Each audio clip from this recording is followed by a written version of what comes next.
Hadlok po ko mo sulod og pangasi kay simba ko unyag pag-inom mga hubog magkasumbagay maghihipos na lang yan ako. Luzon, Visayas, Mindanao, tweet na #KMJF.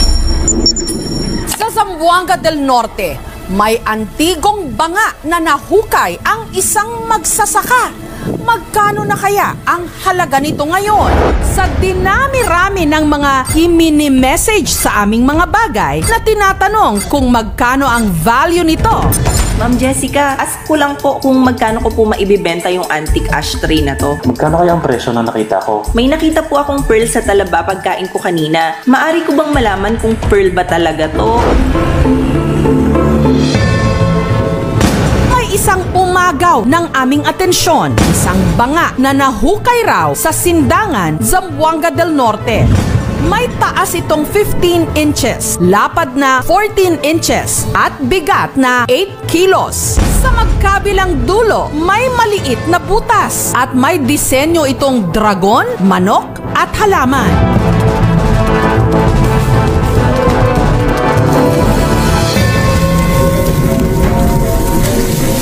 Banga, aksidenteng natamaan daw ng magsasakang si Roland habang nag-aararo siya taong 2018 sa kanilang maisan. Di rin ako nakalutan, maungjar.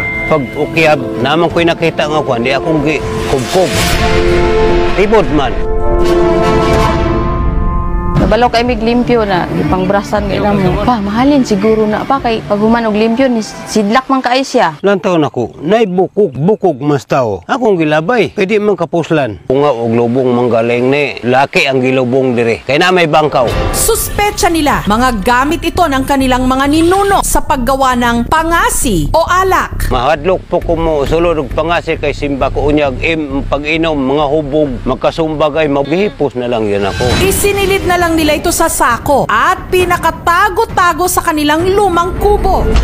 Hanggang tumumal daw ang benta nila ngayong pandemya. Kinakapos na sa panggastos ang kanilang pamilya. Idagdag pang madalas daw sumusumpong ang ulcer ni Roland. Hanggang nabalitaan ng kakilala nilang si Jenny ang nahukay nilang banga. Kinutuban si Jenny na dahil sa disenyo nitong dragon, ang bangang pinaka-iniingatan ni na Roland, posibleng isang antigong Chinese jar. Naisipan ko pong picturean ma'am kasi gusto ko pong matulungan sila Tatay Roland. Handom yun unta kung kaluyan. Katabang po sa kong papa kay nagsakit-sakit ko na siya. Nagsimula na ring magsagawa ng research ang aming programa hanggang may nag-refer sa amin ng catalog ng isang gallery sa San Francisco, California sa Amerika kung saan kapuna-puna ang isang banga na malaki ang pagkakahawig sa banga na nahukay ni na Roland. Ang handmade Chinese antique hanging dragon ceramic pottery pot jar na ang presyo pumapalo ng $4,775 o mahigit 200,000 pesos. Pasok sa banga o may value ba talaga ang banga na nahukay ni Roland sa Zamboanga? Taong 2018 nung aksidenteng nahukay sa maisan ng magsasakang si Roland ang isang banga pero ang ibabaw nito natamaan daw ng araro. Kung naay ko ang kantidad niya, di may panggastos, pang palit-palit og mga pinahanglan nun. At bukod sa banga, may isa pa palang nahukay si Roland na garuler naman ang lapad. Isang parang antigong malaman o lagayan ng nganga. Ang mga nahukay ng magsasaka, maipagbibili nga ba niya?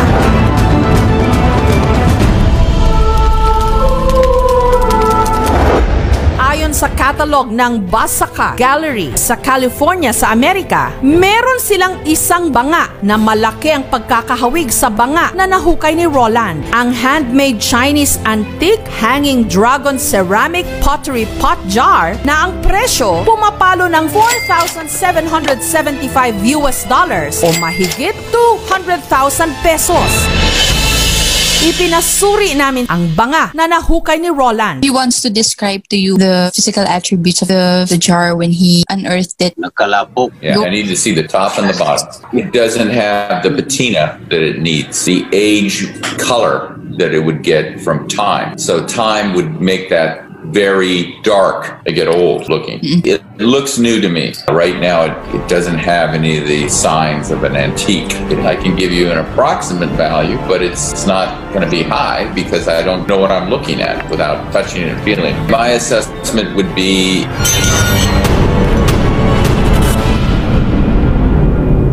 between $300 and $1,200. I hope that gets a second opinion and finds out that he has something really wonderful. I wish him the best of luck. Ipinasuri na rin namin ang banga, pati na ang malaman o lalagyan ng nganga sa isa pang antique collector. Very delicate yung pagkagawa, yung design. Because that jar is not only 100-year-old jar. Because we're talking about the 650 years jar. Sa isang study, almost the same. Yung design ng picture na collection ng mga Chinese na nasa museum nila, for me, it's priceless. It's more than 100,000 pesos. Hindi ito basta-basta na lang babayaran ng $1,200. Because we need to look at also the history. Kung ang lugar na iyan ay masama sana sa cultural mapping ng National Commission of Culture and the Arts, baka itong lugar nila ay magiging isang site for another excavation na hindi lang itong si jar na ito ang nandyan sa lugar nila na mas mahalaga pa. Meron akong ipapakita sa inyo kung pareho bang design o disenyo ang malaman. Sa looban po, ganito pa ba ang kanyang lalagyan? Kung buo talaga at hindi nasira, may value siya. Pero kung ang malaman ay nasira, less value siya. Nalipay ko nga ingon ana pa ang presyo sa i-intrigo ng maunjar. Kaya dako-dako pa man ang presyo. Kung sakaling maibibenta niya ito, malaking tulong na raw sa kanilang pamilya, ha? Pasok pa rin sa banga.